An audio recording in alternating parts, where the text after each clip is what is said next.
দেন।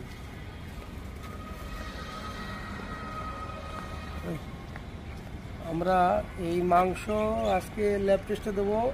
সুপ্রিয় দর্শক, আমাদের চ্যানেল সাবস্ক্রাইব করেন। মাংসের ভিতরে কোনো ক্যান্ডেল ক্যাটকোনিয়াম এগুলো আছে কিনা দেখুন। আচ্ছা আসেন।